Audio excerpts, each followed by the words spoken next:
Assalamualaikum warahmatullahi wabarakatuh.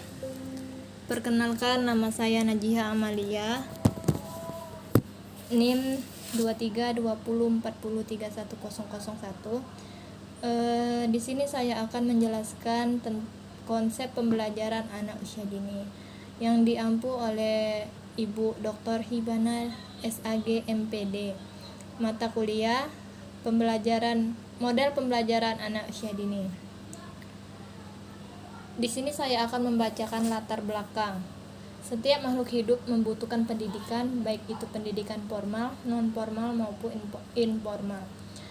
Pendidikan formal yaitu untuk anak taman kanak-kanak dan raudatul atfal. Yang kedua, non formal. Pendidikan non formal itu untuk kelompok bermain dan tempat penitipan anak. Yang ketiga, informal. Kalau untuk informal yaitu pos PAUD ataupun pendidikan dalam keluarga.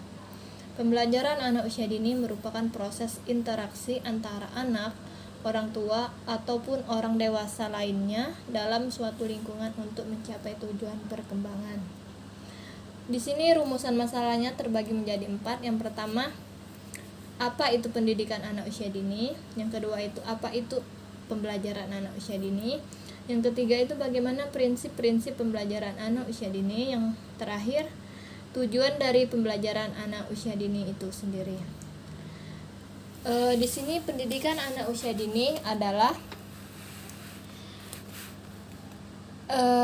suatu upaya pembinaan yang ditujukan kepada anak sejak lahir sampai dengan usia 6 tahun yang dilakukan dengan pemberian rangsangan pendidikan untuk membantu pertumbuhan dan perkembangan jasmani dan rohani anak agar anak tuh memiliki kesiapan dalam melanjutkan pendidikan lebih lanjut. Anak usia dini adalah sosok individu yang sedang mendalami suatu proses perkembangan dengan pesat dan fundamental bagi kehidupan selanjutnya.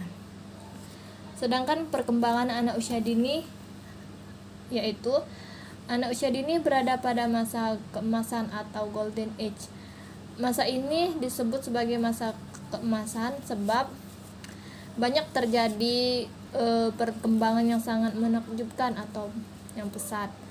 Perkembangan yang menakjubkan tersebut mencapai perkembangan fisik dan psikis. Dari segi fisik, anak mengalami perkembangan yang sangat luar biasa, mulai dari pertumbuhan sel-sel otak dan organ tubuh lainnya hingga perkembangan kemampuan motorik. Kemampuan motorik itu dibagi menjadi 2. Yang pertama ada motorik kasar dan yang kedua ada motorik halus. Kalau motorik kasar itu seperti berjalan, berlari, melompat dan sebagainya. Sedangkan kalau motorik halus, anak itu bisa menggenggam, menulis, meraba dan lain sebagainya. Landasan penyelenggaraan PAUD itu dibagi menjadi 3. Yang pertama ada landasan yuridis, di mana landasan yuridis itu berbunyi setiap anak itu berhak atas kelangsungan hidup, kelangsungan tumbuh dan berkembang serta berhak atas perlindungan dari kekerasan. Dan juga anak usia dini itu berhak atas pendidikan. Yang kedua landasan filosofis, di mana pendidikan dasar anak usia dini ini harus berdasarkan nilai-nilai filosofis. Islam dikatakan bahwa seorang anak terlahir dalam keadaan fitrah atau suci. Orang tua mereka lah yang membuat anak itu menjadi Yahudi, Nasrani ataupun Majusi. Yang ketiga adalah landasan keilmuan. Landasan keilmuan ini merupakan gabungan dari beberapa disiplin ilmu seperti ilmu psikologi, sosial, kesehatan dan gizi, dan lain sebagainya. Aspek-aspek perkembangan anak usia dini. Yang pertama itu adalah perkembangan nilai agama dan moral. Manusia itu dianugerahi fitrah atau perasaan untuk mengenal Allah dan melakukan ajaran-ajarannya. Yang kedua, perkembangan fisik. Perkembangan fisik ini dapat mempengaruhi perilaku anak sehari-hari, baik secara langsung maupun tidak langsung. Yang ketiga adalah perkembangan kognitif. Perkembangan kognitif perkembangan dengan kemampuan berpikir seorang. Menurut Jean Piaget, tahapan perkembangan AUD dibagi menjadi 4. Yang pertama ada sensorik, motor. Yang kedua ada praoperasional. Yang ketiga ada operasional konkret. Dan yang terakhir adalah operasional formal. Yang keempat adalah perkembangan bahasa, di mana perkembangan bahasa ini mencakup setiap sarana komunikasi dengan menyimbolkan pikiran dan perasaan untuk disampaikan maknanya kepada orang lain. Yang kelima adalah perkembangan sosial emosional, di mana dapat diartikan sebagai kepekaan anak untuk memahami perasaan orang lain ketika berinteraksi dalam kehidupan sehari-harinya.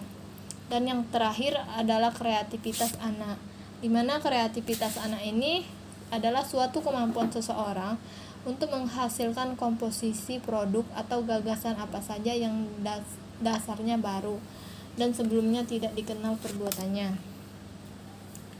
Selanjutnya adalah pembelajaran anak usia dini. Pembelajaran anak usia dini adalah proses interaksi antara anak, orang tua, ataupun orang dewasa lainnya dalam suatu lingkungan yang aman untuk mencapai tugas perkembangan. Prinsip pembelajaran anak usia dini dibagi menjadi 5. Yang pertama, anak sebagai pembelajar aktif, di mana pendidik hendaknya mengarahkan anak untuk menjadi pembelajar yang aktif. Anak-anak akan terbiasa belajar dan mempelajari berbagai aspek pengetahuan, keterampilan, dan kemampuan melalui berbagai aktivitas mengamati, mencari, menemukan, dan mendiskusikan. Yang kedua, anak belajar melalui sensorik dan panca indera. Pandangan dasar Montessori meyakini bahwa panca indera adalah pintu gerbang masuknya berbagai pengetahuan ke dalam otak manusia atau otak anak. Karena perannya yang sangat strategis, maka seluruh panca indera harus memperoleh kesempatan untuk berkembang sesuai dengan fungsinya. Yang ketiga, anak membangun sendiri pengetahuan. Anak dibiarkan belajar melalui pengalaman dan pengetahuan yang dialaminya sejak anak lahir dan pengetahuan yang telah anak dapatkan selama hidupnya. Selanjutnya, anak belajar berpikir melalui benda konkret, di mana anak harus diberikan pelajaran dengan benda-benda yang nyata agar anak tidak bingung. Yang kelima, anak belajar dari lingkungan. Pendidikan merupakan usaha sadar yang dilakukan sengaja dan terencana untuk membangun anak mengembangkan potensi secara optimal sehingga anak mampu beradaptasi dengan lingkungannya. Selanjutnya yaitu tujuan pembelajaran anak usia dini. Tujuan pembelajaran anak usia dini agar anak bertumbuh dan kembang secara optimal dan siap bersekolah. Diharapkan mereka kelak membentuk pribadi yang dicita-citakan dalam profil pelajar Pancasila. Berdasarkan penjelasan di atas, dapat disimpulkan bahwa secara praktis tujuan pendidikan anak usia dini adalah kesiapan anak memasuki pendidikan lebih lanjut. Yang kedua, mengurangi angka mengulang kelas. Yang ketiga, mengurangi angka putus sekolah. Yang keempat, mempercepat pencapaian wajib belajar pendidikan dasar. Yang kelima, meningkatkan mutu pendidikan. Yang keenam, mengurangi angka buta huruf. Dan yang terakhir adalah memperbaiki derajat kesehatan gizi anak. Mungkin itu saja yang dapat saya sampaikan. Apabila ada salah kata saya mohon maaf, pada Allah saya mohon ampun. Wassalamualaikum warahmatullahi wabarakatuh.